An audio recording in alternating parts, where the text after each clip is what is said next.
क्या आपको याद है वो समय जब हमारे पूर्वज गुरुकुल के अंदर पढ़ने जाते थे? सब लोग एक साथ बैठ के पढ़ते थे और वहाँ पे पास्ट में हमें बहुत सारे लेजेंड्स भी वहाँ से देखने को मिले थे।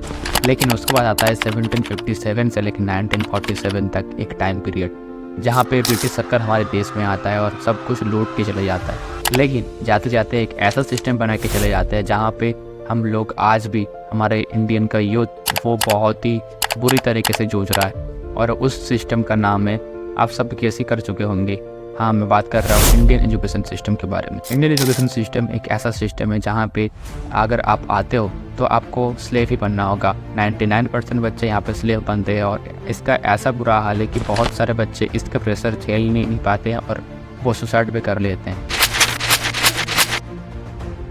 तो आज इस वीडियो में हम इस प्रॉब्लम के बारे में बात करने वाले और इसका सॉल्यूशन भी बताने वाले हैं। तो वीडियो को पूरा एंड तक देखना अगर आप सॉल्यूशन के बारे में जानना चाहते हो।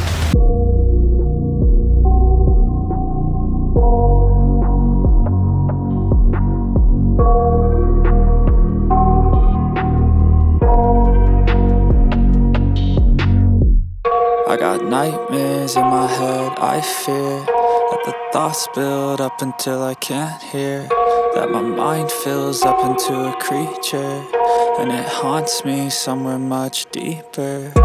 Anxiety, filling up every space, no privacy, and silently, it could build and build until you finally see, whoa, it's taking over, damn no closure, moving closer.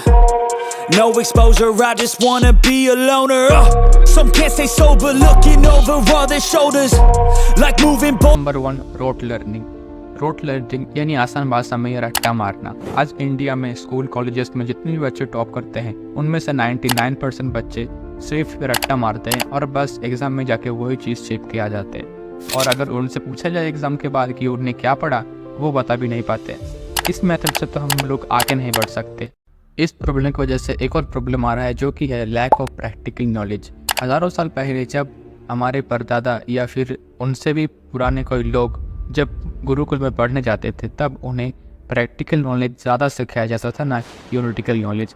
लेकिन इस सिस्टम में वो चीज़ की बहुत ही कमी है क्योंकि वहाँ पे सिर्फ नंबर के लिए हम लोग पढ़ते हैं और उसी के चक्कर में हम प्रैक्टिकल नॉलेज लेना भूल ही जाते हैं। तो इस वजह से क्या होता है, प्रैक्टिकल नॉलेज ना लेने की वजह से प्रोफेशनल लाइफ में हमें बहुत ही मुश्किलों का सामना करना पड़ता है। इस वजह से इंडियन एजुकेशन सिस्टम में ये चीज़ बहुत ही बुरा है और यूथ हमारा अनएम्प्लॉयड है। लेकिन इसका one of the major reason है issue number 3, high student teacher ratio.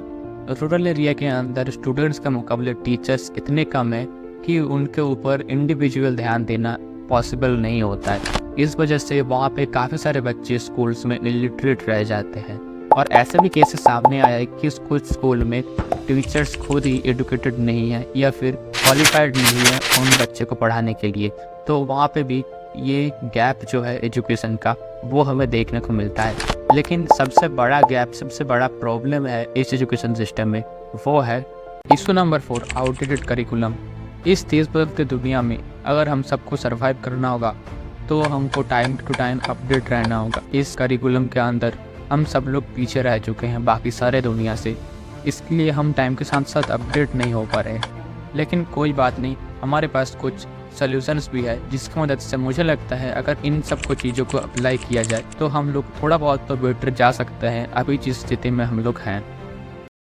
Solution number 1, सिर्फ रट्टा मारने से कुछ नहीं होगा। टीचर्स को क्वेश्चन आंसर भी करना होगा और जिसकी मदद से वो स्टूडेंट का भी व्यू पॉइंट देख पाए, जिसकी मदद से वो और भी अच्छे से क्लास में उस चीज़ को समझा पाए। पॉइंट नंबर 2, अगर हम अपनी स्टडी में टेक्नोलॉजी का इस्तेमाल करें जैसे कि वर्चुअल रियलिटी, स्मार्ट लैब, ऐसे कुछ चीज़ है जिसकी मदद से हम अपनी स्टडी को और भी बेहतर बना पाए और भी अच्छे से उस चीज़ को समझ पाए विजुअली देख के।